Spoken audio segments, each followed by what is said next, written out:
Reconstruire en Côte d'Ivoire un sentiment d'appartenance commune citoyenne, une urgence politique vitale.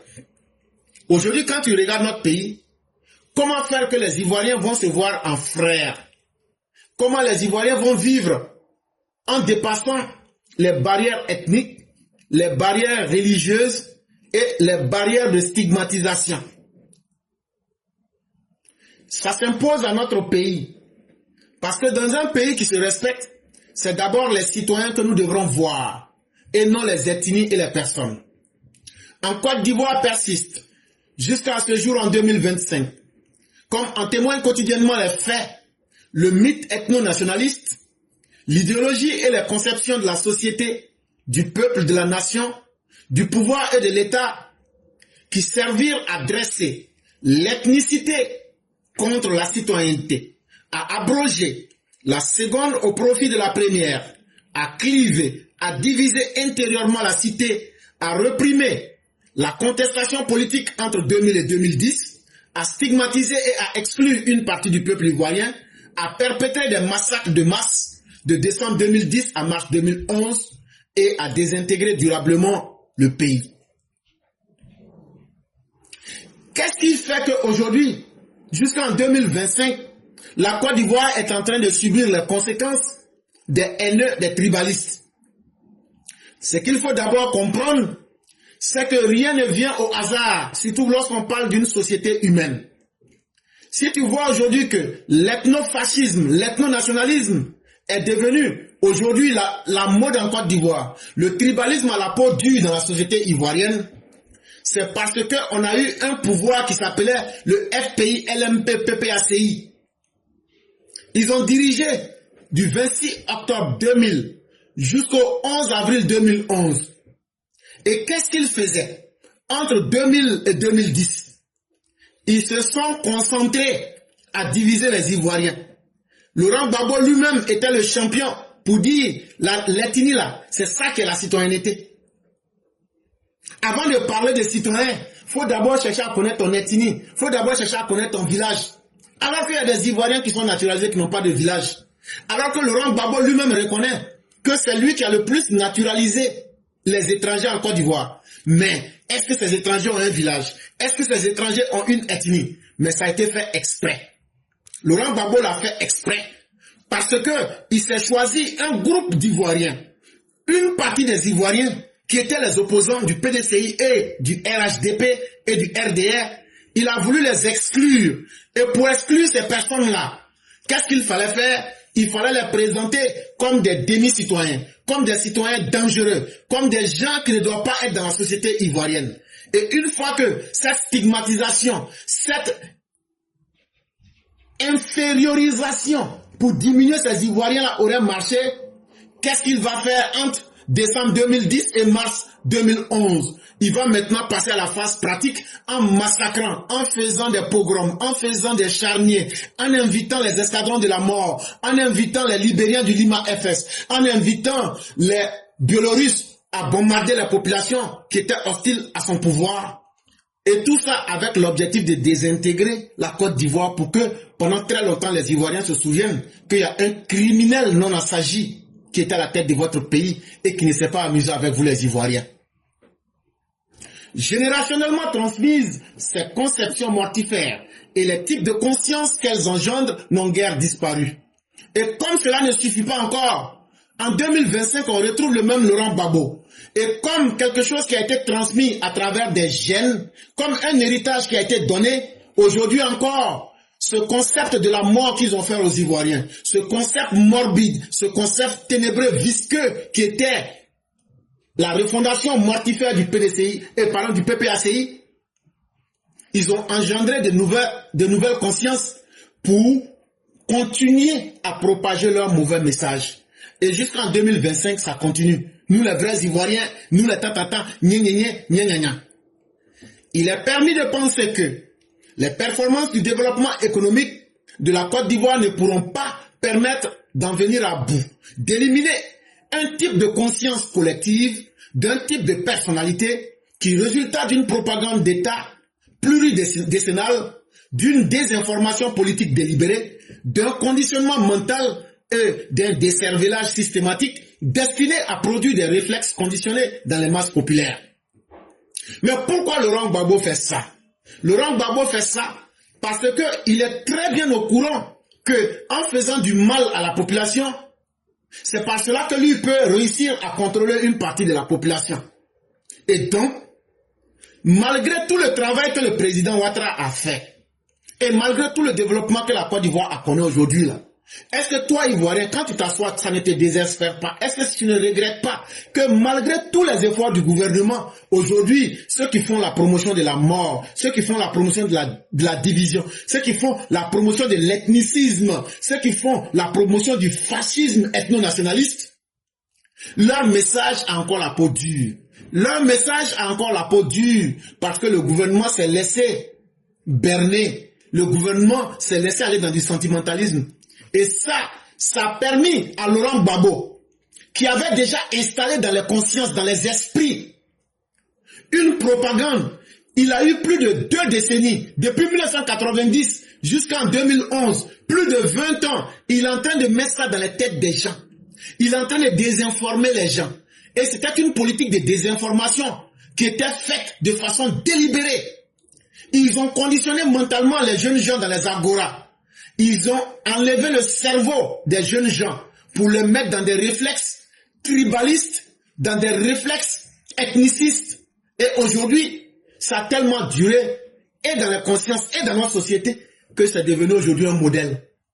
Et donc même si on donne 1000 ans de développement à la Côte d'Ivoire, si on n'applique pas la justice là, ça va toujours rester. Il n'y a pas de miracle. Ce qui est rentré dans les esprits, ce sont des actes aussi qui vont enlever ça dans des esprits. Cela d'autant plus que le mythe ethno-nationaliste fut le fait d'une réinterprétation idéologique de l'identité ivoirienne, d'une réécriture de l'histoire, d'une sorte de travestissement et de subversion cognitive et psychologique venue de l'université, des structures d'enseignement de l'éducation nationale et de la classe politique.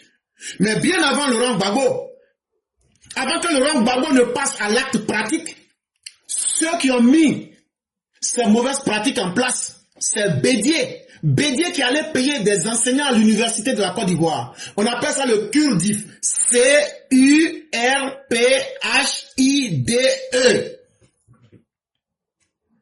C'était des intellectuels. C'était des psychologues. C'était des universitaires. C'était des pédagogues. C'était des didacticiens. C'était des enseignants du ministère de l'Éducation nationale. En plus de la classe politique du PDCI de 1993 à 1999, c'est eux qui ont théorisé, qui ont mis ça en théorie, qui ont réécrit l'histoire de la Côte d'Ivoire en mentant, en travestissant, en faisant de la subversion intellectuelle et psychologique. Ils ont renversé le cerveau des Ivoiriens. Eux qui étaient les dépositaires du savoir et la protection du peuple ivoirien, ils sont devenus les pires ennemis des Ivoiriens. Ils ont travesti l'histoire de la Côte d'Ivoire, ils ont menti aux Ivoiriens, ils ont transformé les faits et ils ont réécrit l'histoire en faisant une réinterprétation idéologique, soi-disant ivoirité. Quand on leur demande en public, ils disent non, c'est la préférence de tout ce qui est ivoirien. Mais en arrière-plan, ils disent c'est une arme pour lutter contre les gens du nord et de l'ouest qu'on a déjà catégorisés. Il faut donc, au-delà de la dimension technique et purement économique du développement, entreprendre une construction nouvelle de la conscience collective, un sentiment d'appartenance citoyenne susceptible de réunir un peuple intérieurement divisé et clivé. Donc là, Alassane Ouattara là, allez lui dire, même s'il veut là, Dieu n'a qu'à lui donner 10 000 ans. Il n'a qu'à faire ce qu'il a fait là. Il n'a qu'à multiplier ça par 1000. Ça ne va pas régler les problèmes de la Côte d'Ivoire. Ah oui. Ça, il faut qu'on vous dise ça maintenant. Si ça va te désespérer là, que tu désespères. Mais moi, je vais te dire ça. Il faut dire ça à Alassane Ouattara. Pourquoi? Parce que si le développement, le progrès économique et toute la gentillesse du gouvernement, avec toute la dimension technique du développement qu'on voit aujourd'hui, pouvaient amener des gens à changer pour devenir des gens bien, ces gens-là allaient abandonner toutes ces mauvaises pratiques qu'ils ont eu à faire. Mais pourquoi ils n'abandonnent pas? Ils n'abandonnent pas parce que la justice n'est pas au rendez-vous pour les décourager. Et comme la justice, depuis que Ouattara ne veut pas faire son travail, c'est ce qui permet donc aux génocidaires, aux ethno-nationalistes, aux fascistes et surtout aux génocidaires de prospérer et dans leur langage et dans leur pratique, parce que le gouvernement Ouattara n'a jamais fait d'effort en termes de justice. Et c'est ça qui fait que le gouvernement du président Ouattara, s'ils n'y prennent garde, seront les pires ennemis des Ivoiriens. Et on retiendra qu'ils auront été les pires ennemis des Ivoiriens parce qu'ils n'ont pas fait d'effort en matière de justice, parce qu'ils n'ont pas fait d'effort pour contraindre les malfaiteurs à changer et à abandonner ce qu'ils ont fait. Et donc là, même si Alassane Ouattara n'a qu'à faire 1000 ans de développement, s'il ne fait pas la justice là, tout ce qu'il aura fait là, c'est zéro. On va lui dire ça aujourd'hui, on va lui dire ça demain. C'est vrai bien qu'ils se sont réveillés, mais il ne faudrait pas que ce soit une poudre aux yeux. Si vous pensez que votre réveil tardif là, vous devez vous rattraper sur la question de la justice. Parce que la Côte d'Ivoire, si vous voyez qu'elle est divisée, si vous voyez qu'elle est clivée, si vous voyez que nous sommes dispersés, c'est l'incapacité du gouvernement Alassane Ouattara à faire la justice qui nous a amenés à cela. Pendant 15 ans, ils n'ont rien fait. Pendant 15 ans, ils ont fait des développements, ils ont construit des routes, c'est bien. Mais les gens sont divisés, les gens sont clivés parce que chacun reste collé à son ethnie et on abandonne la citoyenneté. Peut-on construire un État sans y mettre des citoyens? Et cette vérité-là, il faut qu'on puisse la dire au régime du RHDP. Il faut pour cela mobiliser les ressources des sciences humaines, de l'histoire, de la philosophie et de la sociologie, de l'anthropologie, de l'ethnologie, et j'en passe. Pour étayer un contre-discours susceptible de promouvoir une nouvelle conception endogène de la cité, du peuple et de la nation, du pouvoir et de l'État, qui puisse recréer un sentiment d'appartenance nationale commune dans le peuple ivoirien en sa diversité ethnique et confessionnelle. Au-delà de la justice, il faut reprendre les mêmes méthodes. Les gens qui font l'étude des sciences humaines, que ce soit l'anthropologie, que ce soit la sociologie, que ce soit la philosophie, que ce soit les historiens, que ce soit les ethnologues, il faut qu'on reprenne tout cela. Ce qui a été détruit par la science intellectuelle, on peut mener un autre discours, un contre-discours, mais basé sur la vérité et la réalité, pour clarifier les choses dans la conscience, et profiter de nos télévisions publiques, profiter de nos médias, pour enseigner la vérité aux Ivoiriens, à travers des publicités, à travers des émissions, à travers des discussions. Si la Côte d'Ivoire ne fait pas cela, la Côte d'Ivoire ne retrouvera jamais des citoyens, et donc la Côte d'Ivoire restera toujours divisée, ethniquement, religieusement. Et ça, c'est le gouvernement qui a la capacité de le faire. Ce sont les députés qui devraient prendre conscience et voter des lois pour dire, voilà les mots MAUX de notre pays. Nous convoquons les intellectuels, nous convoquons les historiens, nous convoquons les connaisseurs des sciences humaines, nous convoquons les anthropologues, nous convoquons les ethnologues, nous convoquons même, je dirais, ceux qui sont les spécialistes des langues pour mettre une solution pratique contre la xénophobie, la haine qui a commencé depuis 1993 jusqu'en 2011. Cette dimension psychologique et intellectuelle du développement ne saurait être négligée. Si on néglige la justice, et qu'en plus d'avoir négligé la justice, on néglige cette dimension psychologique à travers les connaisseurs en sciences humaines, alors là, la Côte d'Ivoire est foutue. La Côte d'Ivoire sera foutue. Et la Côte d'Ivoire deviendra un pays du perpétuel recommencement. Le mythe ethno-nationaliste fut le fait d'une réinterprétation idéologique de l'identité ivoirienne, d'une réécriture de l'histoire, d'une sorte de travestissement et de subversion cognitive. Et c'est pourquoi il ne faut pas s'amuser. Et c'est pourquoi il faut mettre fin à cela. Et donc, au-delà de la dimension technique et économique, il faut créer une nouvelle conscience. Une nouvelle conscience qui dit, on est d'abord ivoirien et ça s'arrête à ça. Ça ne doit pas être un simple slogan d'ivoirien nouveau. Mais des actes concrets doivent suivre. L'erreur que le président Ouattara a eu à commettre, c'est que derrière l'Ivoirien nouveau, il n'y a pas eu l'effort des techniciens de la connaissance. Il n'y a pas eu l'effort des psychologues. Il n'y a pas eu l'effort des universitaires. Il n'y a pas eu l'effort des enseignants. Il n'y a pas eu l'effort des anthropologues. Donc c'est devenu un slogan Ivoirien nouveau est resté un slogan vide.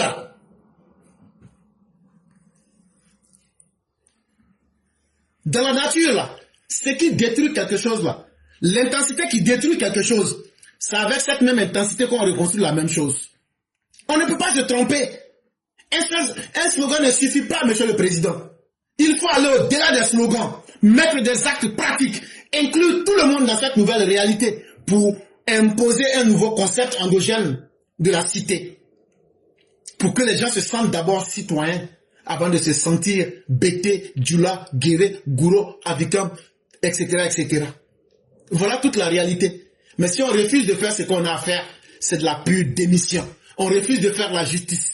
On refuse de faire le mémoire de notre propre société. Je dis bien le mémoire. Je n'ai pas dit la mémoire. Je sais très bien faire la différence. Il faut que nous fassions le mémoire de notre société pour que notre société ait une mémoire. Mais qui peut nous faire le mémoire de notre société? Ce sont les spécialistes en sociologie, en anthropologie, en histoire, en philosophie, en sciences humaines, et les intellectuels comme des ethnologues, et les ethnolinguistes, ou bien ceux qui font la linguistique. Cela doit mettre toute leur science pour leur dire, voilà le mal qui a été posé. On a fait la justice, on a condamné les criminels. Comment maintenant on corrige les effets pervers pour ne plus retomber là-dedans? Dire simplement ivoirien nouveau, ce n'est pas suffisant. C'est un concept, c'est bien beau entendre, mais il n'y a aucun sous-bassement dedans. Il n'y a aucun sous-bassement qui maintienne cela. Et voilà donc l'erreur du gouvernement Alassane Ouattara, le président lui-même inclus. Nous autres, quand nous sommes des intellectuels, nous ne regardons pas quelqu'un parce qu'on t'aime là, on va te dire ce que tu as envie d'entendre. Nous voulons aider notre société. Il faut qu'on soit capable de dire la vérité, quel que soit le camp. Et c'est ce que nous sommes en train de faire. Et donc, les erreurs commises par le gouvernement, on vous les a citées.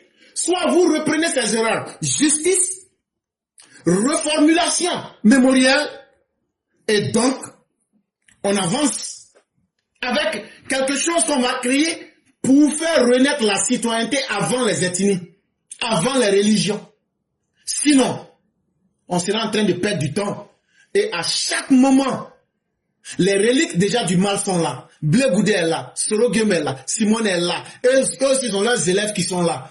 Même dans 1000 ans, la Côte d'Ivoire sera toujours dans les guerres ethniques, tribales et religieuses, dans la manipulation de ce genre.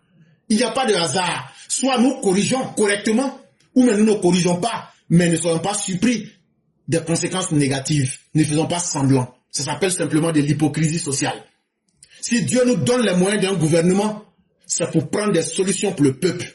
Et non de dire des choses, mais qu'on ne met pas sur des fondements. L'Ivoirien nouveau n'a aucun fondement. Ce n'était qu'un slogan, mais un slogan sans soubassement, sans pied. C'est pourquoi ça a échoué. Il n'y a pas eu de fondement idéologique, il n'y a pas eu de fondement intellectuel. Voilà la réalité qui est en face. Donc là, quand des intellectuels vous disent la vérité, soit à vous de vous corriger, ou à vous de ne pas vous corriger, nous on ne peut plus rien dire. Bonsoir, cher patriarche, comment allez-vous? Ça va très très bien, merci beaucoup. Ah, Dieu merci. Et la santé? Et chez vous? Grâce à Dieu. Ça va, ça va. Dieu merci, tout va excellemment bien. Il faut tenir l'énergie n'est plus bon. On essaie de gérer quoi. Effectivement, effectivement. Que Dieu nous ça qui fatigue un peu quoi. Voilà. Ça ira. Ça va, ça vient, ça va, ça vient. Restons positifs. Merci beaucoup. Oui, vraiment. Merci en tout cas vraiment de nous accorder ces moments d'échange. J'ai essayé de vous écouter, excusez-moi, par rapport à un propos que vous avez et à juste titre d'ailleurs tenu, parlant de l'Ivoirien nouveau, qui en réalité ne repose sur aucune idéologie, aucune structure qui puisse lui donner en tout cas la possibilité de se pérenniser dans le temps et l'espace. Oui, effectivement, et ça c'est, je voulais vraiment aujourd'hui intervenir sur ça parce que, et je voudrais m'appuyer sur vous et tous ceux qui, en tout cas, épousent la cause de la plateforme pour dire que voilà le sujet central même de notre combat. Oui, effectivement, ce qui est fait par le président de la République est énorme, énormissime. Mais est-ce que nous allons être capables de vraiment ce qu'on appelle faire fructifier ce patrimoine? C'est une préoccupation extrêmement pointue, d'autant plus que, et c'est très bien que cela se passe, il y a des événements qui se produisent de façon répétitive. C'est ça la réalité humaine, la réalité de la Côte d'Ivoire aujourd'hui. Ne pas l'accepter et puis forcément la combattre d'une façon très brutale, c'est de ne pas se donner les moyens de vraiment de canaliser ou bien d'arriver à rendre la société meilleure.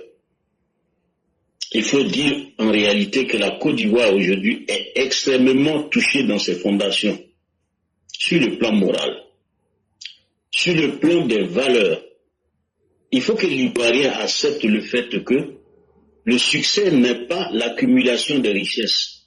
C'est un moyen qui nous aide, n'est-ce pas, à nous épanouir, mais la vraie richesse, c'est vraiment la mise, en tout cas, sur le plan sociétal, à profit des valeurs humaines.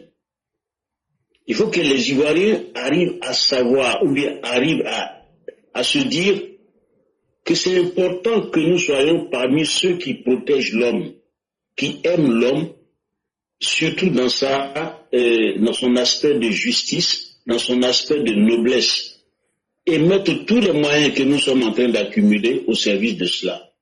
Et quand vous voyez vraiment le président de la République, mais de façon, dans sa structure profonde, quand vous l'observez vraiment, vous voyez que chaque fois c'est ce message qu'il envoie. Oui, nous avons les moyens d'aller plus loin, mais élevez-vous plus. Sortez des bassesses. Et vraiment, cette guerre qui existe entre les populations, on doit pouvoir arriver à vraiment taire cela. Parce que c'est un non-sens humiliant pour nous autres. Donc, pour moi, le message que je voudrais laisser ce soir, c'est pour effectivement dire qu'il faut qu'on appuie sur cet aspect de la communication. Et vous avez bien fait d'interpeller les sociologues et les ethnologues, parce qu'effectivement, la Côte d'Ivoire n'est pas loin de vraiment, d'un succès exponentiel. Mais ce succès est extrêmement menacé par les valeurs endogènes qui existent en réalité, mais qui aujourd'hui ont du mal, n'est-ce pas, à s'éclore dans la société ivoirienne. Le jeune ivoirien doit être pris en compte depuis l'enfance, et ça, il faut commencer ce travail, même si on a l'impression que ça demandera du temps, mais il faut nos autorités y pensent, et que depuis les écoles primaires et secondaires et autres universitaires, et dans les ateliers de formation, et beaucoup de séminaires là-dessus, il faudrait qu'on essaie de commencer à juger les Ivoiriens à travers ce qu'ils apportent en termes de comportement humain dans la société. Si nous arrivons vraiment à ne serait-ce que réaliser 10% de ce chemin-là, ça va vraiment nous aider à consolider tout le progrès qui est aujourd'hui réalisé. C'est une préoccupation qui n'est pas du tout à prendre à la légère, parce qu'il y va de la pérennisation des acquis de ce moment. Oui, le président de la République a réussi, n'est-ce pas, à incarner ce processus-là. Et après lui, on va toujours parler de lui. Parce que ses actes vont parler. Parce que ses discours vont rester. Parce que les images aussi vont rester. Mais est-ce qu'aujourd'hui, nous qui sommes au niveau de la plateforme, il faudrait qu'on aille dans le sens, comme vous l'avez fait ce soir, de faire comprendre que tous ceux qui sont au gouvernement, par exemple, qu'ils comprennent que ce n'est pas parce qu'ils sont les meilleurs, mais ils ont été appelés à servir au plus haut niveau de la société ivoirienne et qui doivent être les garants, n'est-ce pas, de cette morale-là pour pouvoir dissuader toutes les personnes qui ont un autre penchant pour fossoyer, en tout cas, tout ce progrès qui doit être soutenu par cet arsenal, comment on appelle ça, en termes de qualité, de noblesse de qualité. C'est très important parce que j'ai vu, quand on lit l'histoire des peuples qui ont émergé à un moment donné de leur histoire, ce que nous retenons quand il y a la chute, c'est que chaque fois, le peuple s'est détourné petit à petit de ce chemin et finalement, la rupture a été tellement violente que parfois même les sociétés ne peuvent pas s'en remettre. Vous pouvez vous souvenez très bien de la Rome antique, vous vous souvenez aussi même de la société ivoirienne qui a eu, dès le début de l'indépendance, commencé à progresser. Mais nos héritiers, enfin nos aînés, on n'a pas négocié dans le bon sens, en tout cas ce progrès. Ils sont tombés dans ce qu'on appelle la traîtrise et aujourd'hui c'est tout ce que nous, notre génération, est en train de payer. Effectivement, nous devons retrousser encore les manches parce que la tâche, elle est extrêmement difficile. Je ne voudrais pas toucher cet aspect, mais je voudrais quand même l'effleurer un peu. Soyez rassurés que, comment on appelle, l'opposition actuelle a en son sein un personnage central qui va très certainement partir de ce monde, mais quand il va partir avec beaucoup de mauvaises valeurs, et ça va dissuader beaucoup de personnes. Et donc, la gestion que l'État, en tout cas le président de la République, fait de la réalité socio-politique aujourd'hui, c'est vraiment à saluer, parce que si nous allumons le feu d'une certaine manière avec maladresse, on peut créer l'effet contraire. Je pense que pour quelqu'un qui pense au devenir de son peuple, il faut faire beaucoup attention. Mais nous allons encadrer nos communications et puis rentrer dans la compréhension profonde vraiment de ce truc, parce que le sujet, je l'ai abordé il y a il y a quelque temps. La Côte d'Ivoire est dans un nœud, et ce nœud est tellement bien ficelé, même méchamment ficelé, qu'il faut faire très attention, et je sais qu'on va s'en sortir, mais vous qui êtes par exemple les éclairés, et bien d'autres personnes, il faudrait qu'on ait des discours assez bien rodés, et aussi des comportements qui peuvent pousser les gens petit à petit à s'en sortir. Je vois qu'on est en train de s'en sortir, bien qu'on soit menacé, mais il faut ne pas oublier qu'il y a des politiciens qui sont aujourd'hui dans l'arène politique, qui doivent partir, qu'ils veuillent ou non, et je pense que leur départ va permettre à la Côte d'Ivoire de vraiment de souffler et aussi d'entendre d'autres cloches, la cloche de la vérité et aussi, en tout cas, des valeurs nobles. Ce que je voulais dire ce soir, et c'est très important, merci vraiment pour cette communication que vous avez eue ce soir, et bien d'autres qui ne sont pas peut-être directement dans ce sens, mais qui rejoignent toujours ce combat-là. Et vraiment, il ne faudrait pas qu'on se décourage. Notre pays est vraiment menacé et sérieusement menacé. Il y a beaucoup quand on regarde vraiment la structure du nœud dans lequel la Côte d'Ivoire est enserrée, la Côte d'Ivoire est ficelée, c'est vraiment quelque chose qui a été vraiment méchamment pensé et très très sérieusement méchamment pensé. Donc on va entendre beaucoup de choses, on va voir beaucoup de choses, on va même vraiment être devant des situations devant lesquelles nous n'avons pas personnellement, en tout cas humainement, des solutions.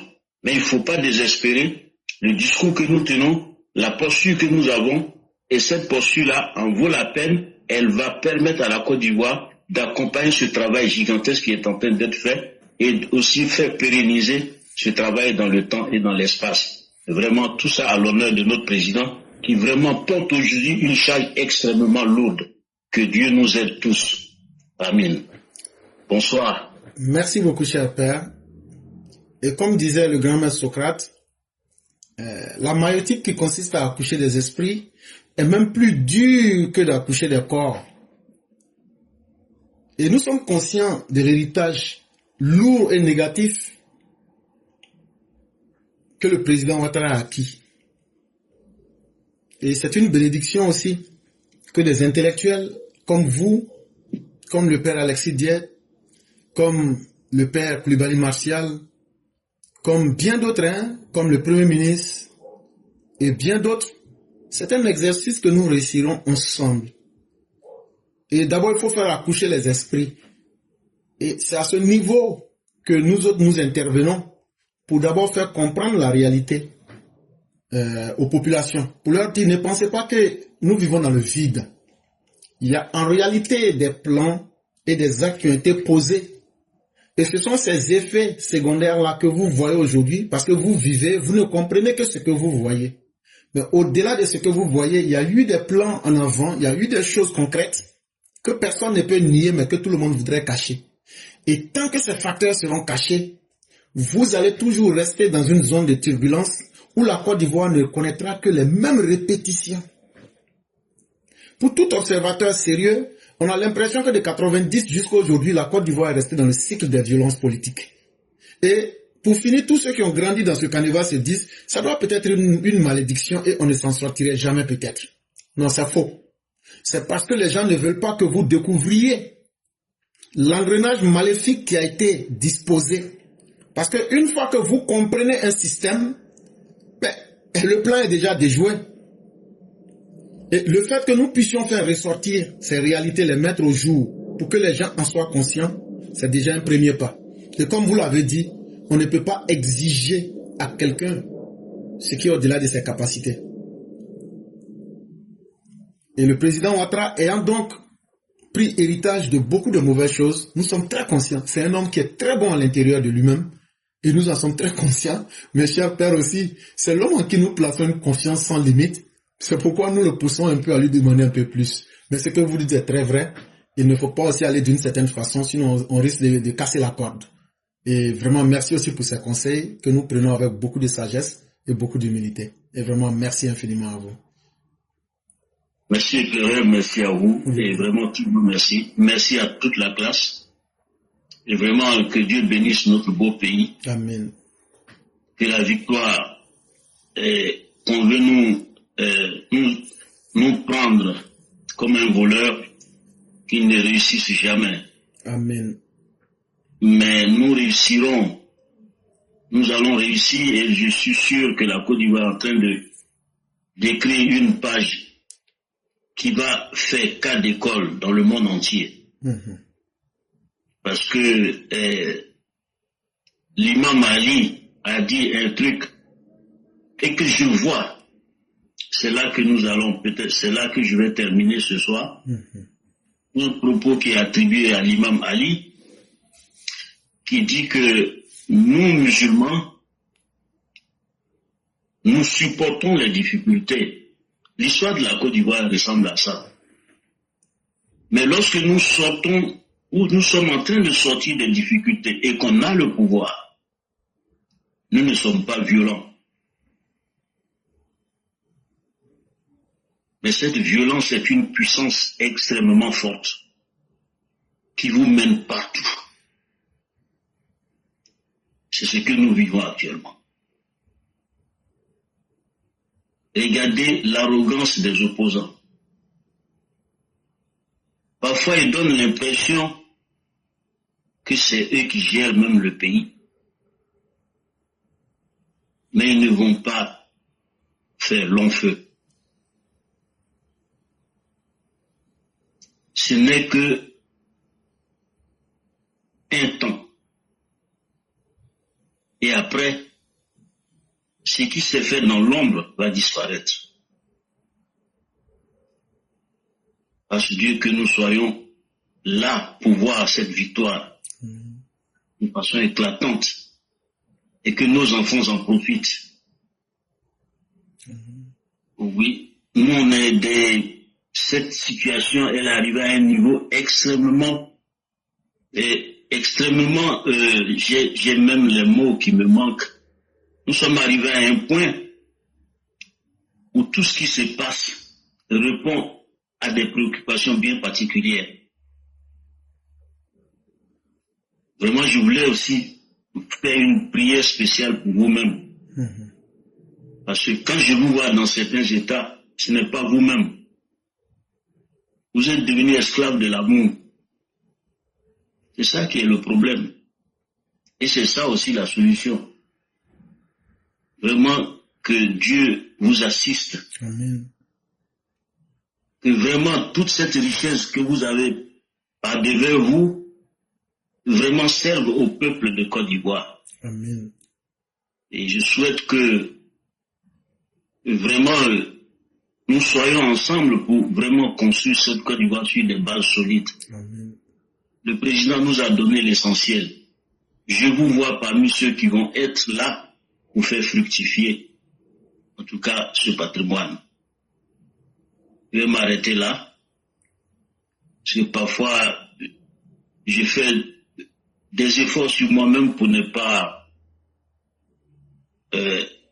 dire certaines choses. Oui. Voilà, je comprends. Voilà, je suis obligé de me soumettre à des contraintes qui sont essentielles. Merci beaucoup. Bonsoir. Merci beaucoup, cher patriarche. Merci pour toute votre sagesse. Et merci, c'est ce que je peux dire. Merci à vous. Merci beaucoup. Quand tu parlais de l'Ivoirien nouveau, franchement, ton discours m'a beaucoup touché. Et puis, je pense que avant tout propos, je voudrais que on consacre par semaine, il faut qu'on consacre un thème à ça. Jusqu'à ce qu'on sente le changement. Sinon, c'est pas bon. Pourquoi je tiens? Parce que l'éclaireur, c'est la pierre angulaire de tout le combat du président Ouattara. Effectivement. C'est la pierre angulaire de tous nos combats que nous faisons là.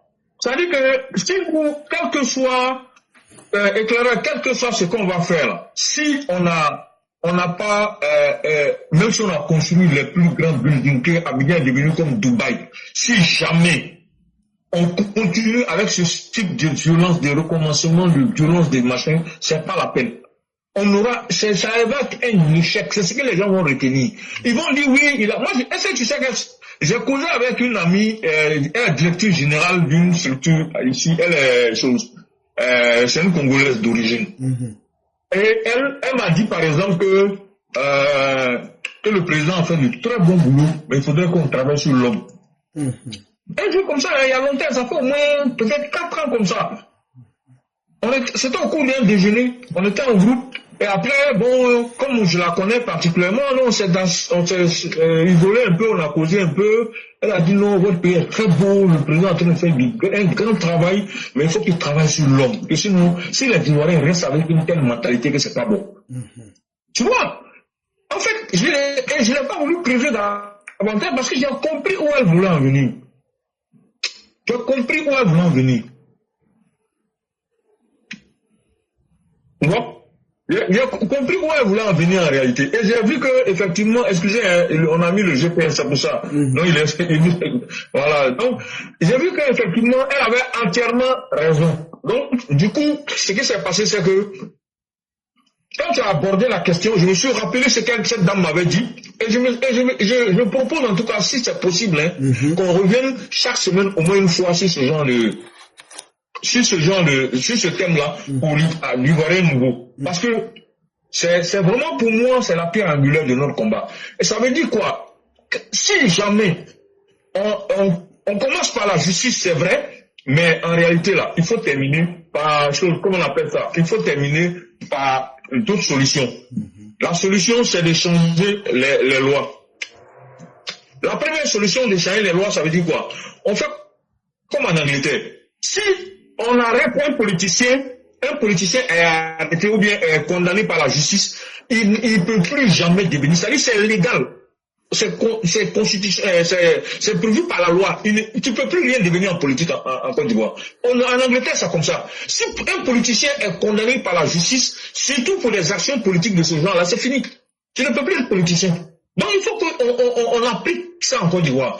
Il faut qu'on prenne, on ait une section, de la même manière qu'on a une section pour le terrorisme, on doit avoir une section aussi pour comment on appelle là, les politiciens. On doit pouvoir avoir un truc comme ça pour les politiciens, pour que justement, sinon on s'en sortira pas. On va rester là chaque fois, c'est un perpétuel de recommencement. C'est vrai que le doyen Bakayoko, quand il parlait, il a dit non, que oui, que l'autre il va partir avec les idées. Moi je dis, le gribon que Laurent Gbagbo a créé depuis 1990 là, il va partir avec ça. Mais malheureusement, il a fait des petits. Il a des disciples qui sont là. Et les gens pensent que quand tu peux faire du mal de façon impunie, on va demander pardon, et puis on revient, on se distribue les postes, et puis la vie continue.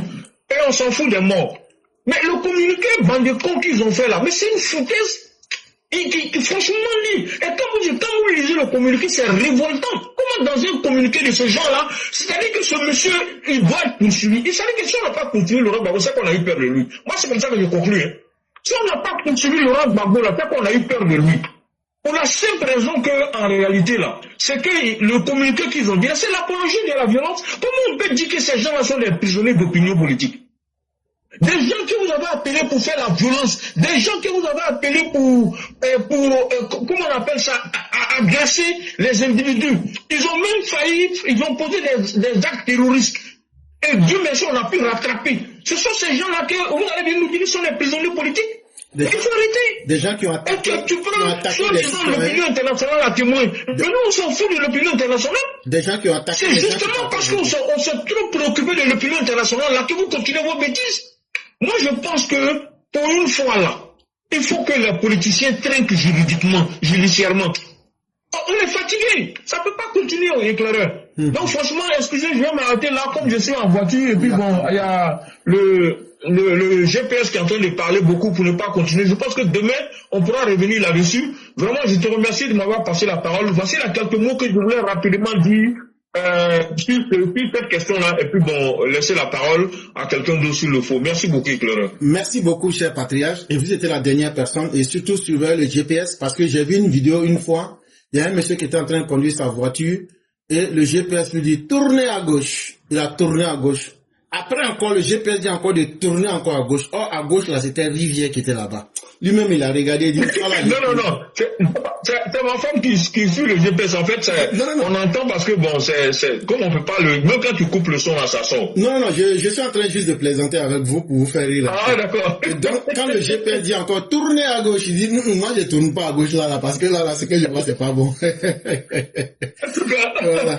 Donc, vraiment, merci à vous. Et voilà des gens qui ont empêché des gens d'aller faire leur devoir civique, qui ont attaqué des gens physiquement. C'est un acte de terrorisme. Et c'est un empêchement à accomplir un acte républicain. Et le lendemain, ils se réveillent et disent non, on avait des opinions, les gens nous ont mis en prison à cause de nos opinions. Mais c'est de l'impolitesse, cher patriarche. C'est même de l'impolitesse caractérisée. Oui. Mais c'est tout ça là qui va endurcir ceux qui doivent comprendre. Parce qu'on comprend leur méthode. Ils veulent aller dans la foutaise caractérisée, mais c'est ça. Et cette lettre-là sert déjà de caution pour faire l'apologie du crime. Et c'est pourquoi je leur ai dit l'article 185 nouveau du code pénal. Ah, très bien fait. Et donc, je tu parlais même là, j'ai tapé et j'ai lu effectivement c'est tout ce que tu as dit, article 3 que tu as dit également de la loi sur le terrorisme, c'est juste. Ce sont des articles effectivement qui sont applicables. Et donc, il ne faudrait pas qu'ils s'amusent. Ils seront tous traités comme des terroristes. Et on va dissoudre ce parti de terroristes. Si le pouvoir Alassane Ouattara ne le fait pas, c'est que Ouattara a eu peur de Gbagbo. Oui, moi je suis d'accord avec toi. Ça, on m'a dit ça. Mais ils vont voir, garçons là, ils vont connaître cette fois-ci. Ce n'est qu'une question de temps. Comme de la manière ils sont garçons là. On va voir si c'est eux qui sont forts ou même si c'est eux qui vont venir diriger notre pouvoir à notre place là. On va leur montrer que leur rôle d'opposant là, s'ils n'arrivent pas à jouer ça là, ils vont pas jouer notre rôle de gérer notre pouvoir à notre place. Et vraiment, merci à vous. Je ne vais plus abuser de votre temps. Je vais vous dire merci. Non, il n'y a pas de souci, éclaireur. Demain, je vais revenir sur la question. Il y a plusieurs solutions, mais j'ai préféré couper court aujourd'hui compte tenu du fait que je ne suis pas dans les bonnes dispositions. Il n'y a pas de problème. Mais juste que demain, si je prends la parole avec ta permission, je vais revenir dessus pour bien donner en tout cas les propositions, les solutions que moi j'ai pour régler ce problème-là définitivement. Sinon, on est mal parti. Tout ce que tu as dit là, je te jure que, non, franchement, tu m'as touché ce soir-là. Parce que c'est le nœud gordien de tout le problème de la Côte d'Ivoire. C'est que tout ce qu'on a en train de dire là, d'après les Djoula, c'est la vérité. On n'a qu'à arrêter de se blaguer. C'est Laurent Gbagbo qui est le problème de la Côte d'Ivoire.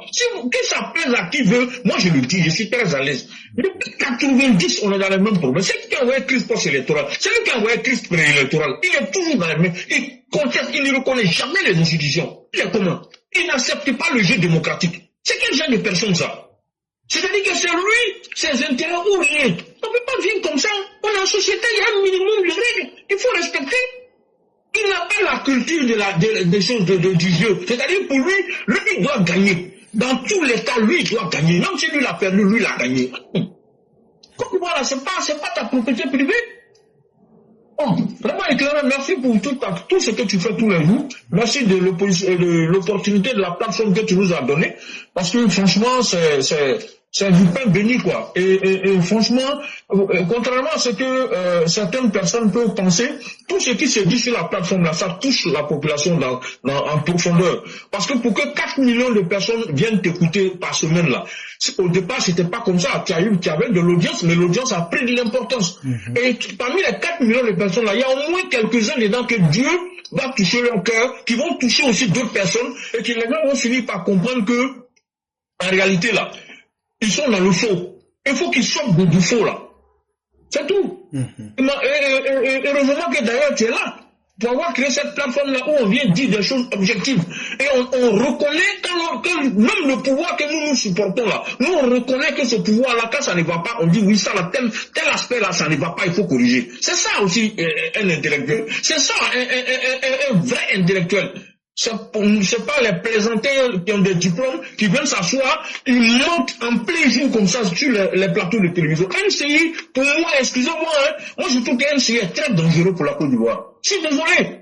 Moi je trouve que MCI devient dangereux pour la Côte d'Ivoire. Parce que c'est pas bon. On laisse les gens raconter des conneries. Les gens mentent. Tu es en train de regarder MCI, tu vois que le gars est en train de mentir. Et la rédaction n'est pas capable de dire à l'oreillette que oui, ce qu'il est en train de dire c'est faux. Il faut le corriger. Les choses de live TV là, ils font ça. Quand tu mens en direct là, ils disent avec l'oreillette et la dame te recadre. Ils ont même fait ça plusieurs fois. Leurs propres producteurs même là, ils l'ont corrigé en direct pour dire que non, tu as dit quelque chose mais c'est faux. Hein. Voilà, c'est la réalité. Mais MCI n'est pas capable de faire ça tellement ils veulent l'audience. Non, c'est pas bon. Franchement. Et Clara, merci beaucoup. Que Dieu nous aide. Merci beaucoup, cher patriarche. Que la bénédiction et la grâce de Dieu soient sur chacun de nous. Et comme à nos habitudes, on va vous laisser la conclusion. Ok, merci. Bonne soirée à tout le monde. Merci beaucoup. Et donc, mesdames et messieurs, c'était tout pour aujourd'hui. Nous disons merci à tous ceux et toutes celles qui ont participé. Et demain sera un autre jour. Et que Dieu nous maintienne dans ses grâces et dans sa grande clémence et dans sa mansuétude. Excellente soirée à tous et à toutes.